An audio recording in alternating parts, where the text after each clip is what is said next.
Struggle is my success. Giving them a second chance in life. Two things: mentorship and a sense of belonging. Entrepreneurship is a pathway, turning screen time into skill time. Dreams do come true. Welcome back to another episode of Between Meetings. I'm your host, Marian Dante.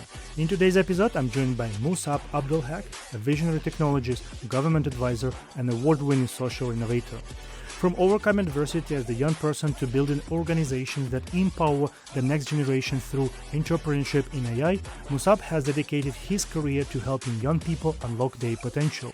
We talk about why entrepreneurship can be a pathway to opportunity, the growing role of AI in education, and how Mini Techies is helping turn screen time into skill time. Mus, thank you so much for taking the time to join Between Meetings. Yeah, man, it's a true honor. How are you doing today? I'm good, bro. Look at this weather, man. Like, this weather's absolutely It's beautiful. It's beautiful. I would love to start this conversation with hearing from you about the name of the organization that you started quite some time ago. Yeah. Struggle is your success. Right. Is a very powerful name. Right. What's the story behind it, and what does it mean personally to you? Yeah, so there's a personal story around struggle is your success. And, the meaning behind it and the name behind it was I'm a very competitive person, right? Very competitive. So competitive in basketball. So I played basketball, right?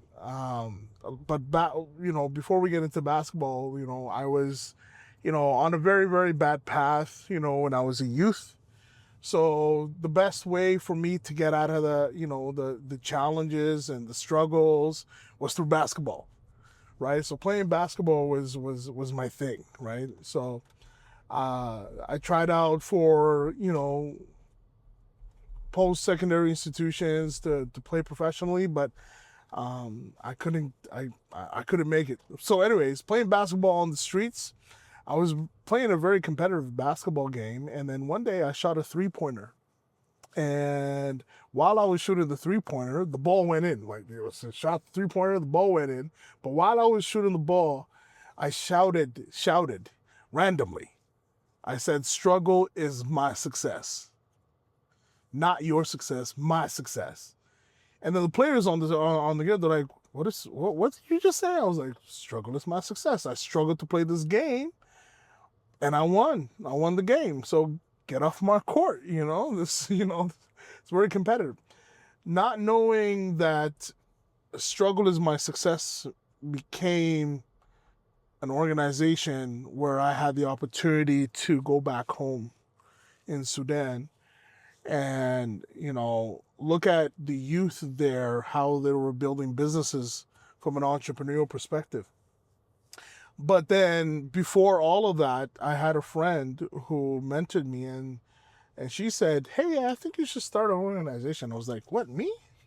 And she's like, "This struggle is my success thing that you have. Change the my to your. Instead of struggle is my success, make it struggle is your success."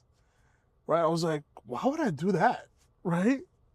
And then, going back home, I did change the name, and I picked up a black rock, and a black rock was very shiny and all that kind of stuff. And then, that became a metaphor to the diamond in the rough, right? And how diamonds are created, and changed the name to Struggle is My Success, which became a brand in Alberta's ecosystem and Calgary's ecosystem, where we support entrepreneurial skills for at-risk youth and underprivileged youth, racialized, marginalized, stigmatized youth.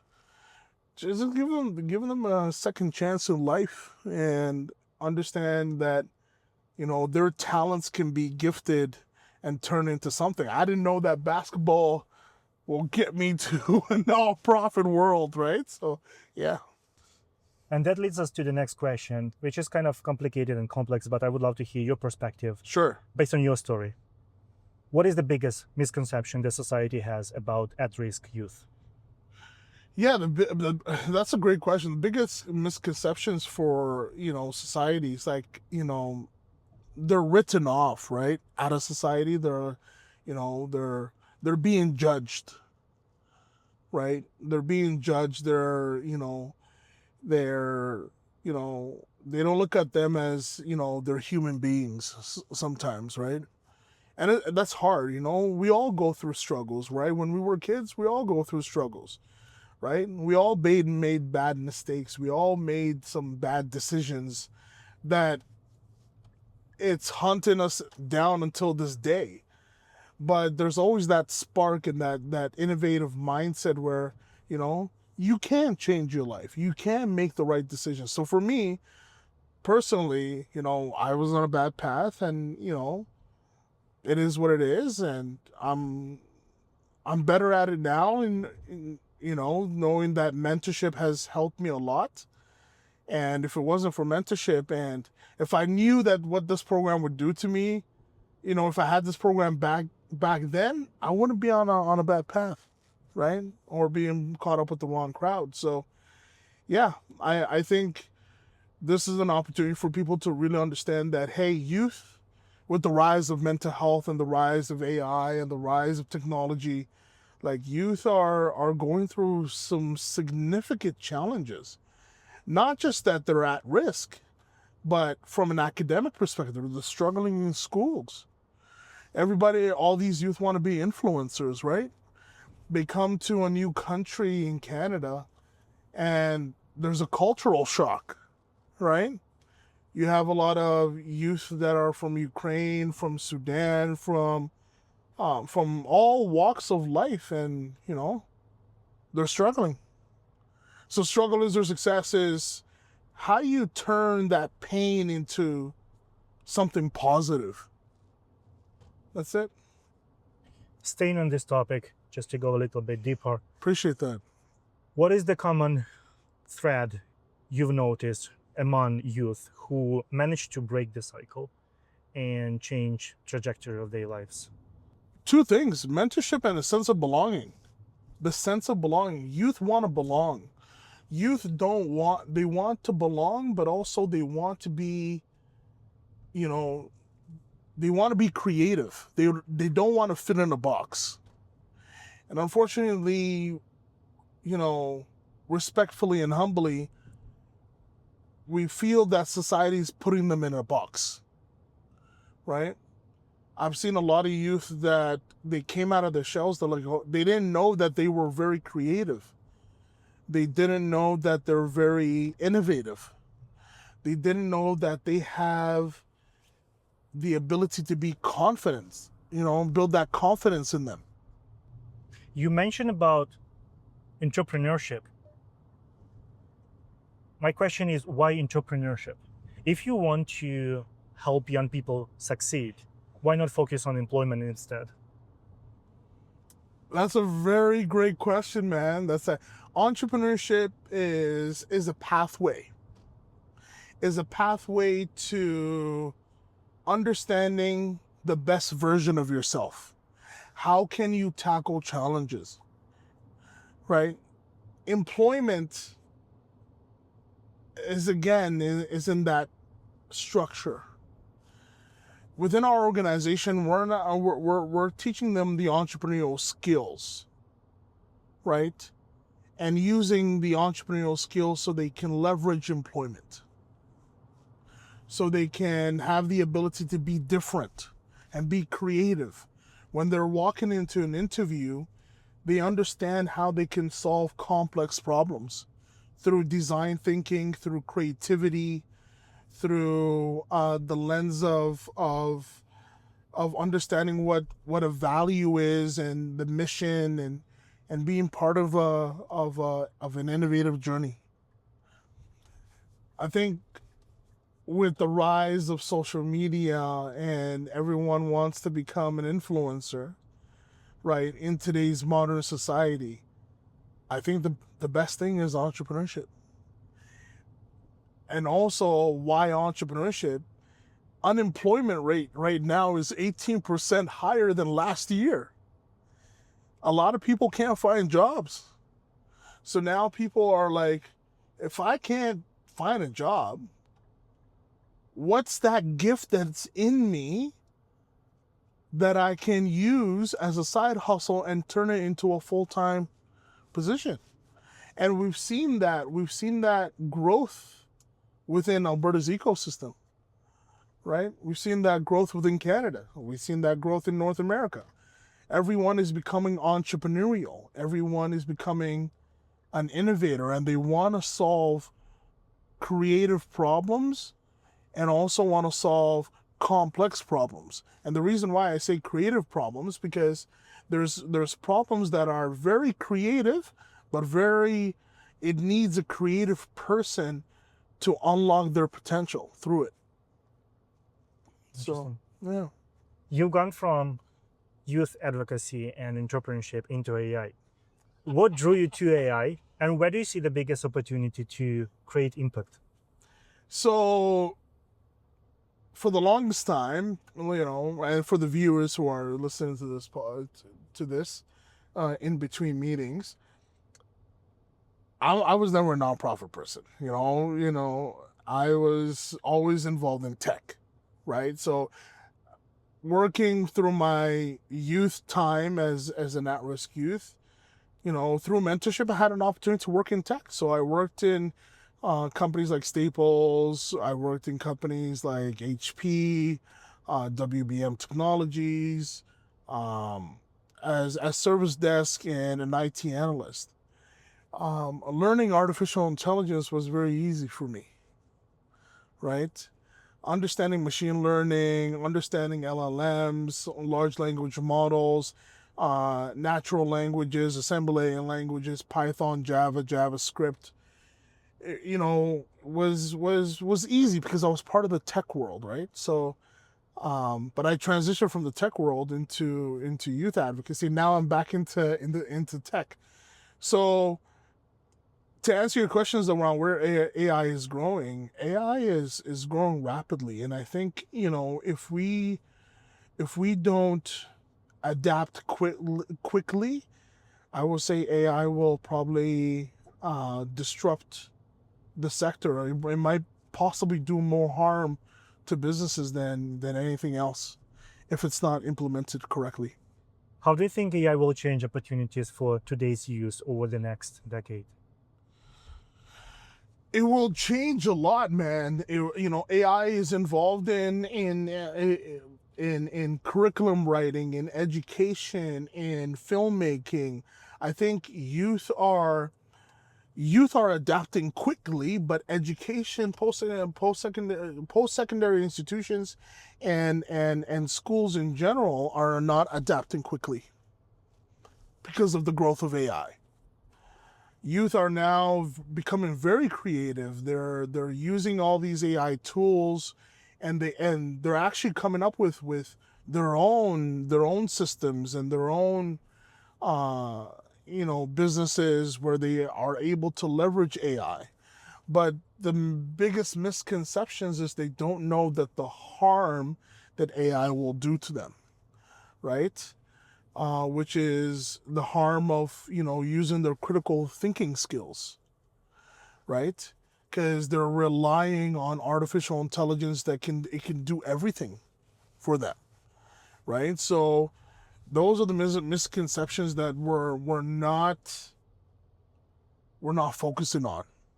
And that's, I believe, part of the reason why you started Mini Techies. Tell me what inspired you. So I was in I've noticed there was a decline around education for youth, right? Some of them are dropping out of high school. Some of them are dropping out of university. Some of them are struggling with engineering, science, technology, especially for the underserved population, the racialized population. So Mini Techies is a gamified app that teaches youth ages 7 to 15 years old STEM, science, technology, engineering, and math through AI avatars and AI tutors through a gamified platform. The intention behind it was turning screen time into skill time, turning screen time into learning time. And that's one of the reasons why, and the inspiration is because I saw these youth who are on a bad path, and they like, I don't want to be on a bad path anymore. I want to I want to learn engineering, but I don't know how to read and write. And I'm like, okay, you don't know how to read and write, okay. How many of you? Oh, me too. I struggle with writing. I don't understand literature. Okay, and I'm like, okay. And I saw that, youth were glued to their phones, but they're not becoming productive. They're glued to their phones. They're glued to Snapchat. They're glued to Instagram. You know what I mean? So I developed Mini Techies, which is a gamified platform where they can be glued to their phones where they're very productive, and they're turning their screen time into a skill. And that skill can help them leverage their potential long term and setting them up for success. So yeah, I solve a problem for the sake of the problem, not just for the sake of, building and innovating, right? Is it too late for me to jump on the platform? No, you can download it's a minimal viable product. You can download the Mini Techies app on Google Store and Play Store. Right now we're re-engineering the platform so we can start developing multiple games, right? So we've onboarded a chief product officer. We onboarded a chief technology officer. So those announcements will be coming soon. So yeah, that's where it's at, That's pretty cool. Yeah, I look forward to that. Yeah, man. You built both nonprofit and technology company. Yes. Which one taught you more about leadership? Oh, bro, you're asking me tough questions, man. I built both nonprofit and tech companies. Which one's taught me most about leadership?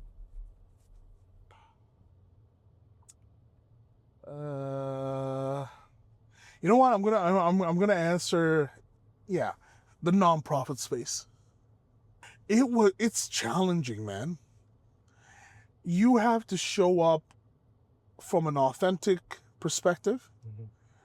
You have to showcase the stories. You have to understand impact. But before you understand impact, you have to show up as a leader, right? And showing up as a leader, not for the sake of leadership. How can you change the lives of people around you and inspire them and make sure that they're getting some tangible outcomes that will set them up for success beyond fundraising, beyond asking for money or grants. It was really interesting for me. I appreciate your openness and honesty. Appreciate that, man.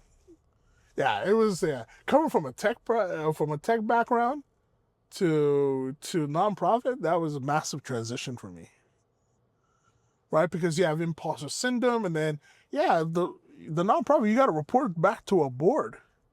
You got your board of directors, but not just that. You got to report back to the community because this is taxpayers' money, right? They're funding you, they're supporting you. Before we wrap up this conversation, I would love to ask you if there is a young person listening today, feels trapped by their circumstances. What's something you learned yourself that you wish someone had told you earlier? That dreams do come true. Dreams do come true. And for if you're a youth out there, and I'm gonna say this, if you're a youth out there, dreams do come true. If you put your mindset to it, it comes true. Leverage that. Now, I know you're asking, and people are listening, they're like, how do I leverage that? How do I change my mindset? Right? I think there are two ways. Follow something that you love that is attached to your heart. Something that you love that is attached to your heart that you're always thinking about. And follow that. Once you understand how to dream you will understand how to plan. Once you understand how to plan, you'll understand how to build. Once you understand how to build, then the entrepreneurial journey leverages its own network within the ecosystem. It's kind of like I don't know, like a wave, right? So yeah. Well said. Really appreciate this candid conversation.